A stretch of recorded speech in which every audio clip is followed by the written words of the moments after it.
Dobar dan svima, sada ću pokazati par početnih vježbi na klaviru. Dakle, znamo gdje se nalazi ton C1, lijevo od dvije crne tipke. I tu gdje piše sad u ovom slučaju Yamaha. C1, C2 je znači tu, C3, C4, C5.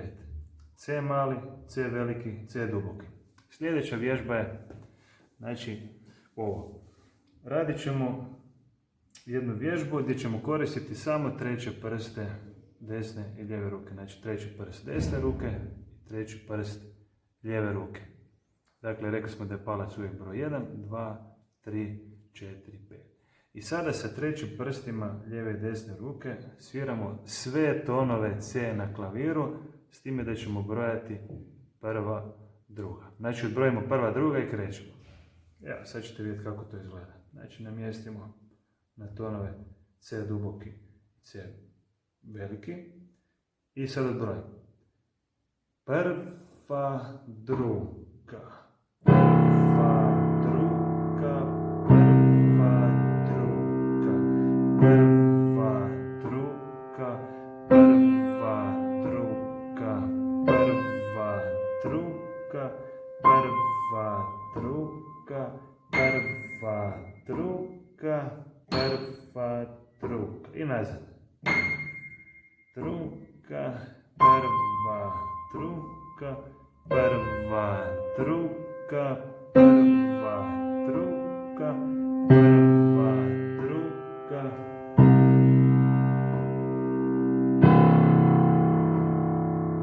Evo, znači, pravilno brojimo do 2. Znači, pravilne pokrete radimo iz glov prema gore, pa prema dolje. I ovaj prst koji svira, on je prema dolje, ovi ostali su u zraku gore. Dakle, kao poput nekog padobrana, skroz opušteno, gibko. Znači, idemo od tona C do tona C. Evo ga, to je prva vježba i tako možemo nekoliko puta svirati dok nije bez greške. Može se dogoditi da prva dva tona točno sviramo pa malo ritam, znači zeznemo ili fulamo ton ili recimo nemamo koncentraciju odsvirati sve. Dakle, ovo je prva vježba i tako recimo nekoliko puta. Ja ću sad još jednom odsvirati istu tu vježbu. Znači namjestimo na tonove C duboki ili kontra C, C veliki, treći prsti i zamišljamo one padobrane i sad krećemo. Odbrojimo. Prva, druga, prva, druga, prva, druga, prva, druga, prva, druga.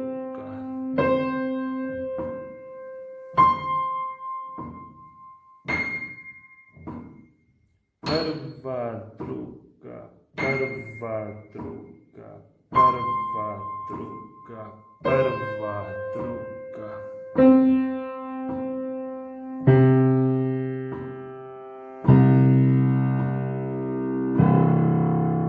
Evo, na taj način se i razgibamo malo.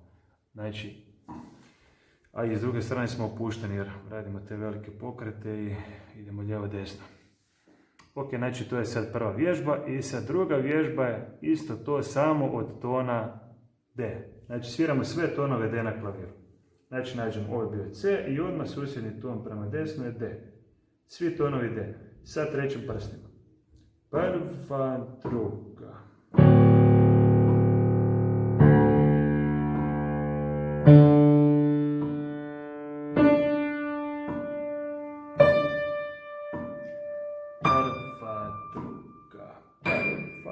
I nazad, možemo je ovako.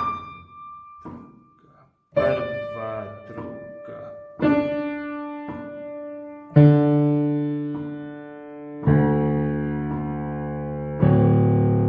Evo, nadam se da vam se sviđa ova vježba. Znači, izgleda na prvi pogled jako lagana vježba, ali u biti ja vjerujem da ćete se možda malo i pomoći tako prvi put, recimo, svirate.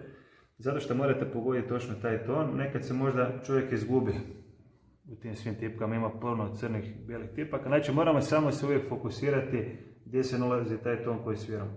U ovom slučaju ton D se nalazi između dvije crne tipke. Znači tu. I kad svirate morate zamisliti da tu svirate. Znači ne zamisliti nego stvarno vidjeti da se on tu nalazi i da ga pogodite. Znači kao kad taj padobran se spušta, da točno na pravo mjesto onaj X kao da stane.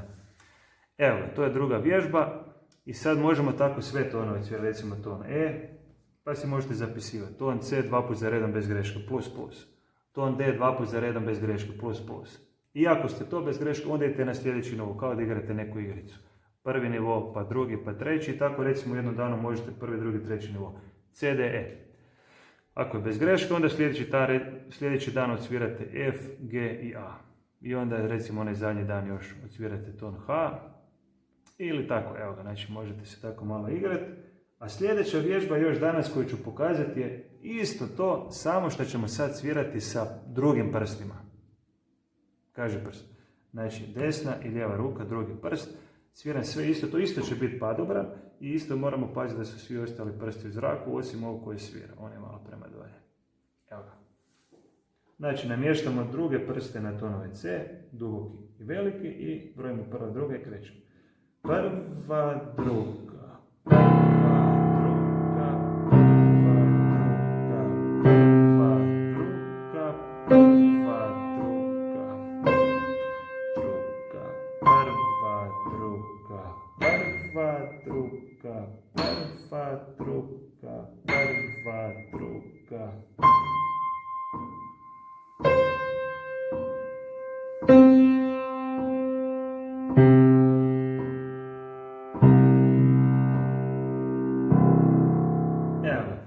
I ako ste to uspjeli, onda sve to možete ponoviti na tonu E. Isto sa drugim prstima.